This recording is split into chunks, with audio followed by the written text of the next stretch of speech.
Good morning. Good morning. How's everybody this fine morning? Wonderful. Woo-hoo! Just wanted to make a comment about our guest speaker that's coming up that Monica mentioned, Eric Mortimer, who has graduated into doing something completely different. Eric was a student of mine 10 plus years ago in a class I taught up at St. So it's good to see some of my students moving into different areas. Speaking about moving into different areas, we're going to talk about controlling our destiny through faith. Controlling our destiny through faith. And I found something really interesting to start out with. It's something that Dr. Ernest Holmes wrote in the Science of Mind text. He said, whatever we think, act, believe in, feel, visualize, vision, image, read, and talk about, in fact, all processes which affect or impress us at all are going into the subjective mind of our thought, which is our individualized use of the universal mind. Whatever goes into the subjective state of our thought tends to return again as some condition. So we, and we alone, control our destiny. And so to start out with, our destiny is not controlled by other circumstances, situations, or events. Our destiny is controlled by what it is that we are, and by what it is that we focus on, think about, vision. Now, some people might be thinking, well, if that's the case and it means everything, I could be in trouble because some of my things that I think about aren't particularly great. A few people, just a few. You know, we can't always be 100% positive, upbeat, and on track and focused, because that's not what life is about. Life is about experiencing everything that it has to offer. And so it's easy to get off track in our thinking and our doing. So our job is to constantly cultivate ourselves and keep bringing ourselves back to a more of affirmative position. And then get into this idea about control. Anybody here a control freak, or is it just me? Yeah, I was a master at control. And, you know, we all want to be in control of our experience. So there is a way you could be 100% in control of your experience in life. And I'm going to tell you how to do that. And it's up to you to see if you can get there or not. It's a challenge. The way you could be 100% in control of your life is to give up 100% the need to control things. Now that might sound like an oxymoron, but it isn't. It's a pure spiritual principle. Because when we give up the need to control and turn it over to that higher self, that spiritual self, that higher power, I don't care what you want to call it, we all know that we got it in us. There's some kind of intelligence in here that is greater than what our humanness is. And so when we can turn the control over to spirit, 100%, then we'll be 100% in control of our life. Because it will give us what it is that we need to do when we need to do it. However, as a human being, you must remember that when you're dealing with the spiritual realm, you're on an as-need-to-know basis. You don't get to know until you need it. I don't have a problem with that if they give me 2 or 3 weeks notice. But when it's right on the spot, that's a different story. I get a little bit testy, but it works. If we could just get, as Emerson said, our bloated nothingness out of the way, and then come back to following that lead. So I've been working on a very interesting project I'm an instructor at SAIT, and I teach accounting, everybody's favorite subject. And I'm dealing with 3 different bosses and a whole group of accountants. And what I've been doing is I've been working with a new way of teaching accounting that has never been done before in our school. And it's a radical diversion from the way we did it before, but there's a whole lot of benefits of doing it. And my job is to get all the material together with the publishers and everything, get it all organized. I've tested it out, and to get it implemented. However, you know that there's minefields to go through. So before, I always used to be, I'm very strategic, and I still am. And I used to get in there, and I used to get done what needed to get done, and I confronted, I directed, I controlled, and I got it done regardless of the collateral damage. I got it accomplished. But boy, it was tough and caused a lot of stress and that. So this time, I'm doing it, this is a first, where 100% I entered into this saying, I'm going to do it differently. I'm not going to control a single thing. That in itself is a challenge. So I mapped out strategically what I needed to do, and I started working on it, and not knowing the next step or the next meeting or the next person, or if there was anything else that I could do to even enhance the presentation of this idea. And I stayed totally out of it and just did what I needed to do and then followed the leads. And I got my last 2 meetings on Tuesday. Then I get to go into the next phase. And it's absolutely amazing, some of the things that have come my way. And it's been the most stressless, least stressed experience that I've ever had dealing with management and colleagues and stuff like that on a new idea. So it really works if one can remove himself from needing to control it and needing to make it happen. We really don't make things happen. That's the wrong idea. We create a place where they can happen. And that's what our job is to create a place where things can happen. And the only place things can happen is they can happen through us and by means of us. So our job is to provide the avenue through which it can happen.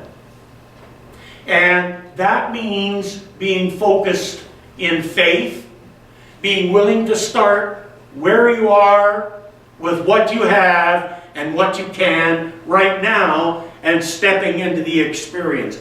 W.H. Murray was a Scottish mountaineer, and in 1951 he wrote something on the Scottish expedition to Everest, which, by the way, he only made it to base camp and had a problem, couldn't complete the journey. However, he wrote this, and this is about the power of commitment and what happens. And you got to remember one thing about commitment. We are always committed to something. It's just a matter of knowing what we're committed to and being willing to change it. But there's very important information here about how to go about and what happens when you let go of control. And Murray said, until one is committed, there is hesitancy. The chance to draw back, always ineffectiveness concerning all acts of initiative and creation. There is one elemental truth, the ignorance of which kills countless ideas and splendid plans. That the moment one definitely commits oneself, then providence moves too. All sorts of things occur to help one that would never otherwise have occurred. A whole stream of events issues from the decision, raising in one's favor all manner of unforeseen events, meetings, and material assistance which no one could have dreamed would have come their way. I have learned a deep respect for one of Goethe's couplets. Whatever you can do or dream, you can begin it.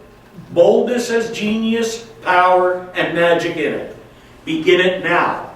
And that's the key. You see, a lot of us don't get started on what our heart's desire is simply because we don't know how to go about it.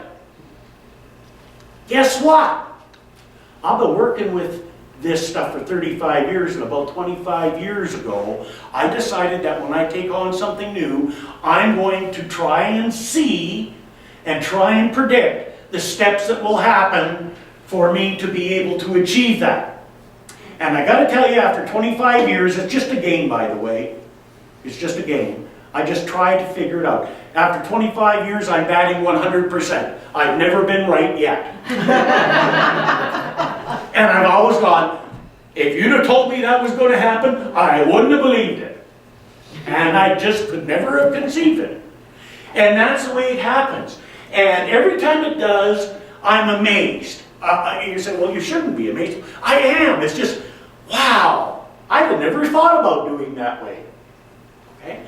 So the basic thing is, it's the controlling of our destiny through faith.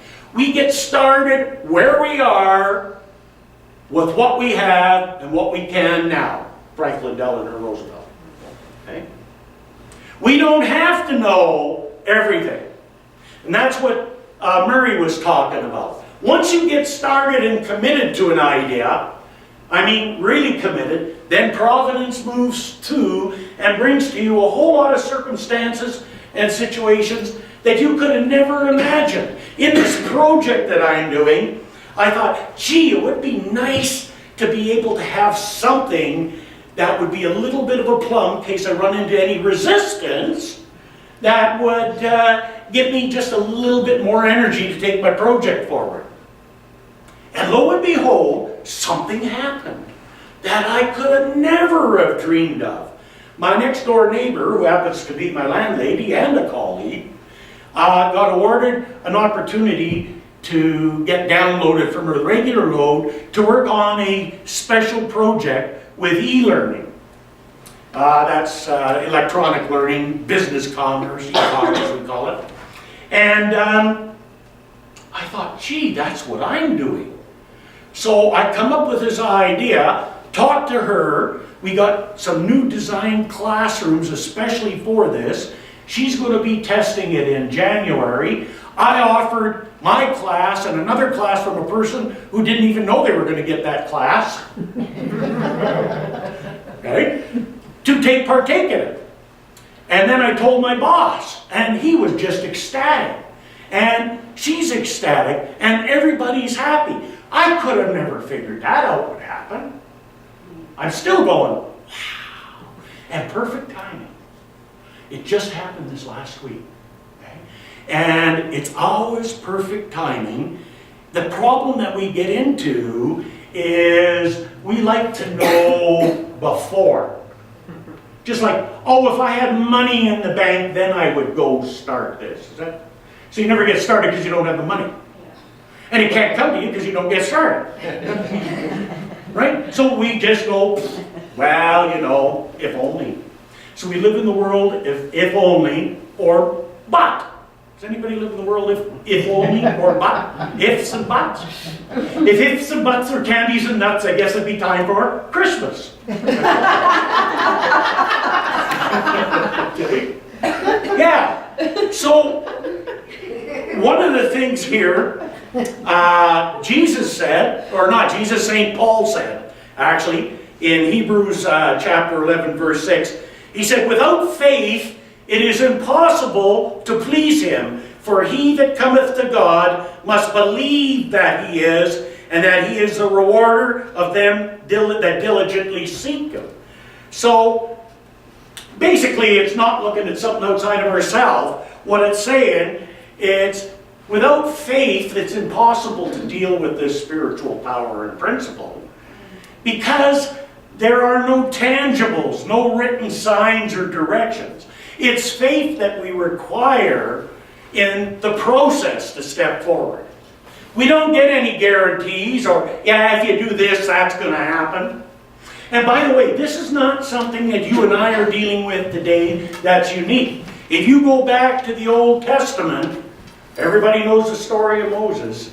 Led the Hebrews out of slavery from the Egyptians. Parted the Red Sea. Everybody's happy. They're going to be free. They go through to the land of Midian. And now comes the next big challenge. Because everybody here is going to the promised land. Just like you and me. We're all going to the promised land. It's there. However, what happened with Moses is he gets to this place where he's got to go through the next part of the journey called the wilderness. Now you see, in the wilderness, there were no signposts, no directions. There were nothing like that. It's the wilderness. Now, you know, Moses had to wander around for 40 years in the wilderness before he found the promised land, but that's because men don't ask for directions. It just means it's a definite, complete time, you know, it's required. So here we are, okay, now we're going to the promised land. The land of milk and honey, the land of goodness, the land where we got our freedom and our potential. And everybody says, but we're going through this wilderness here. And people go, no, I don't want to go through that. In the Bible, they said lots of them wanted to go back to slavery. Okay? Because they knew what slavery was about. But they didn't know what was going to happen in the wilderness.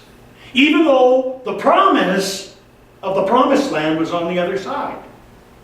And that's the same thing as us. How many times have anybody here got started on a good project, gung-ho, everything went right, and everything's going great, and then all of a sudden, what's that next step? Or am I going to be able to get the financing? Is this going to happen?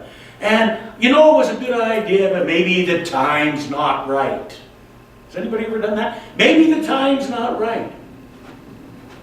So we then fall back. And then we live in this world of unsatisfied desire, potential, and goodness in our life. We don't have that opportunity to express. And then we become frustrated. And then we go, what's the use? Okay? And then things don't seem to move except in a circle.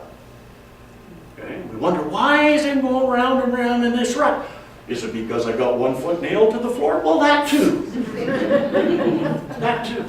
We got to remove ourselves from that and step forward. So there are a couple of key steps there in order to make this transition. And I like to go back to Jesus, to the last three things that he said when he was on the cross there before he made his transition. And he said, I thirst. And that's a step that we've got to go through, that maintain our faith during distress.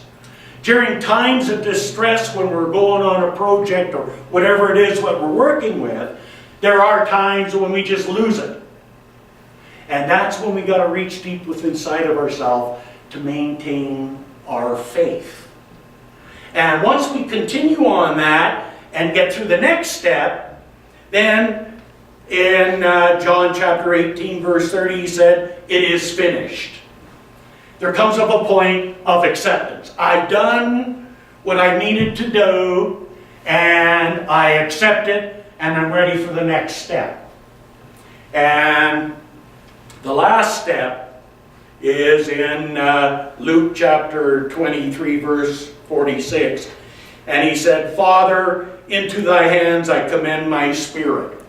And that's the last step in any part of the process that we go through and the struggle that we go through to move forward. It's called surrender. I had a real problem with surrender when I got into this philosophy. It took me 2, 3, maybe 4 years to work my way through that one. Because I'm going, me? Surrender? Not a chance. Okay? I took it personally.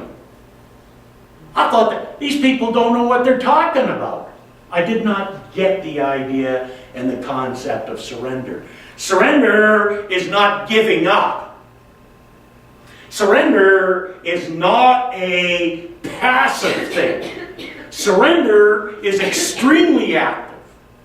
Surrender means that of myself, I've done what I needed to do. Now I'm ready for the next step. I'm ready to be guided, led, and directed to what it is that I need to do to bring to fulfillment that what I'm working on. I have a treatment or a prayer that I work with daily. And I've been working with it for about 10 years, and I've really tried to practice this. My soul knows where I need to go and what I need to do to experience peace, prosperity, fulfillment, and happiness. Whatever I need to do or know, and that is known within me. And that's what I want. Peace, prosperity, fulfillment, and happiness. And the key to getting that is not to put a definition on any of those four. To keep them general. Because it might not look like what we think it would look like when we arrive there. I've worked and noticed over the last year or so, I've noticed a lot more inner peace inside of myself. And it's not a big deal. Okay? It actually, inner peace is kind of boring in a way. Because you don't get whipped into a lather in a frenzy. I'm walking into things and, I'm peaceful. This is inner peace. I'm working, I'm getting that. And it is just an isness. It's not a thing that's differentiated. It's an isness because that's the nature of spirit, is peace. And then I go on to say divine right action takes place in my life. And there's a gradual, orderly, sequential unfoldment into form of the highest and best that I am. Do I know what that is? No, I've never known what that was. And how am I going to express it? I don't know. Never did know. If you'd have told me 25 years ago I'd be doing what I'm doing today, I'd have definitely helped them get you into some psychiatric help. I had no clue that I was ever going to be a preacher or a college professor or a mountain man tour guide or even a professional Santa Claus. I didn't know that. I didn't know that, but that's what I am. Didn't know that when I was riding Harleys and 10 and a half years in the gang days. I didn't know I was going to do all this kind of stuff. And I have no idea what those words are going to bring me. None. All I know is it's going to be fun, it's going to be exciting, and it's going to fulfill me. And I always include my Anna in that because we worked on the same path together, right? And it's just been great because it works for both of us. So I get, well, what you get to do, you're the professional Santa. Well, she's Mrs. Claus.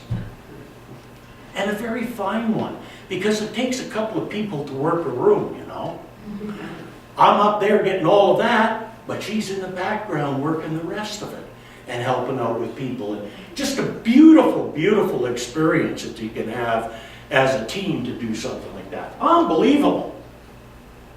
Okay? So there's unique experiences for all of us out there.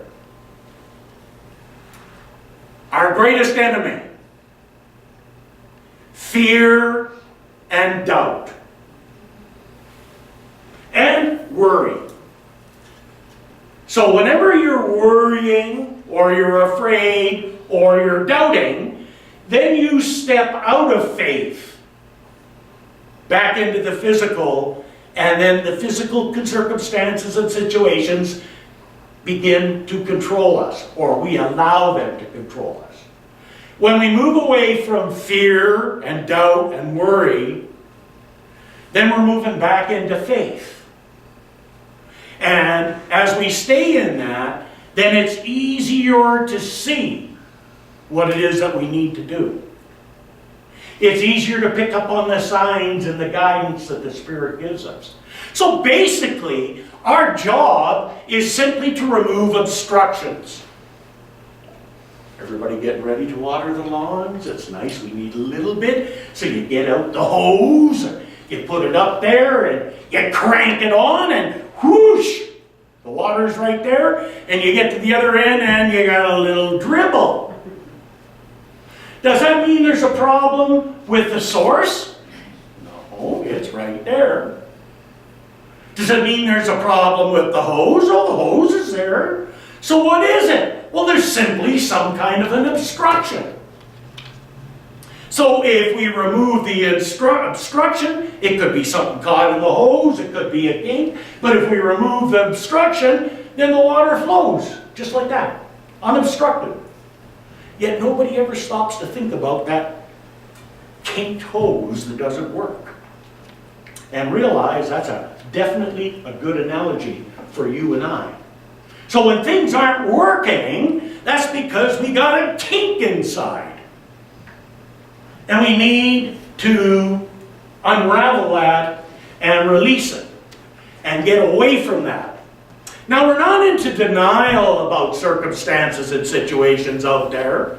We've got to deal with whatever's out there in life. It's not a matter of that. It's a matter of how we deal with it. And life is going to bring us all kinds of things out there that we might not have created.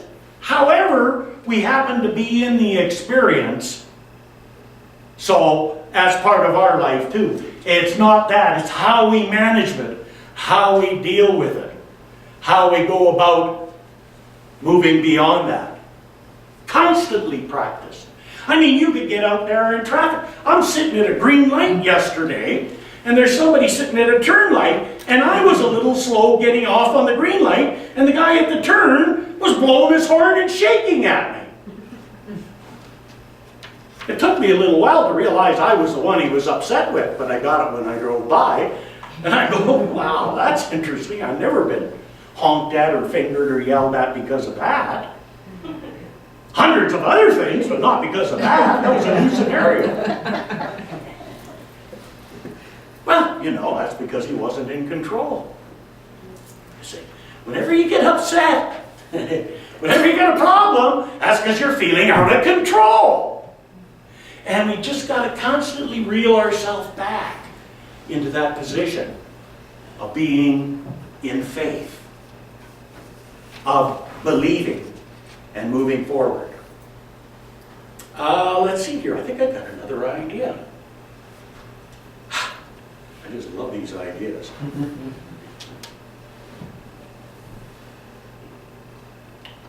Okay. You know, I think I've just about come to the end of it. I don't have any more jumping out at me. I covered all my ideas.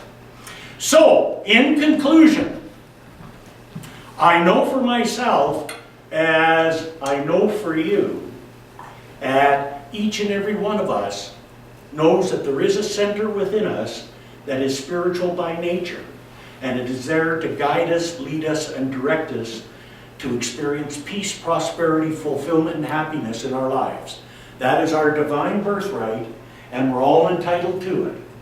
And I know for you, as I know for myself, as I remain open and receptive to removing obstructions, I step into this place and I receive the gifts that Spirit have to give.